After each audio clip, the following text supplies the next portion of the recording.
So ikaw ba'y naghahanap ng waterfalls? So ayun guys, dito ngayon sa mga Pulang Bato Waterfalls. Ayan. So mayroon tayong guest ngayong araw, no? Parang Manila. So sobrang tuwa ng ating mga guests dahil napuntahan nila itong lugar na pinakamaganda, yung Pulang Bato Waterfalls. Actually guys, pangalawang waterfalls po ito, hindi lang po ito isa, kundi dalawa po. So yung isa naman ay nandun lang sa kabila. So yun naman yung isa ay sulfuric na waterfalls, kasi pag puti yung damit mo doon, pag maligo ka doon, pwedeng magtukulay pula dahil yan sa sulfur. So dito po ay fresh water. Ayan, fresh water po. So maganda po sa balat kasi malamig. At saka napakaganda pong kapasyalan ang lugar na ito ng Valencia.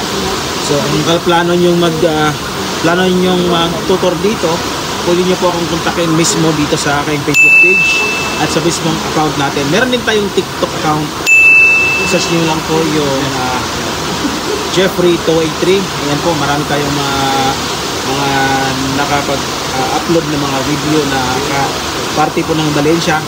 Meron po tayong upload doon. So yung mga spot na pinupuntahan talaga, ito talaga yung the best na pinupuntahan. Kapag pumunta ng Dumaguete, ito talaga yung halos pinupuntahan ng mga guests natin from Manila, mga foreign na mga guests.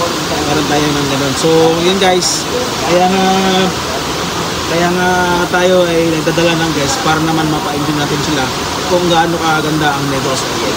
So salamat nga tayo pala sa ating mga taga-suporta at sa mga kapwa nating content creator na walang sawang nanonood sa ating mga video. Yan, shout out sa inyo, sa ating mga kapwa nating tour driver, shout out sa inyo.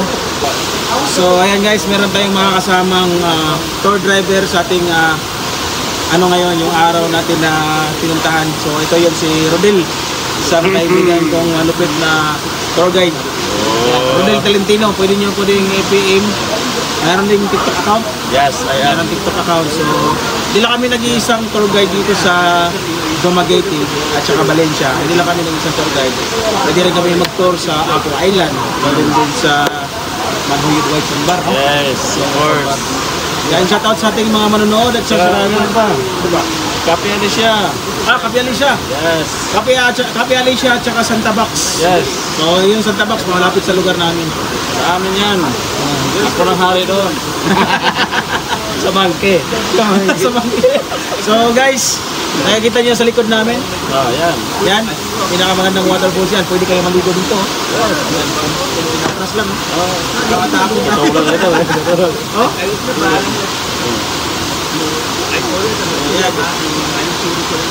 So, ingat po. And God bless.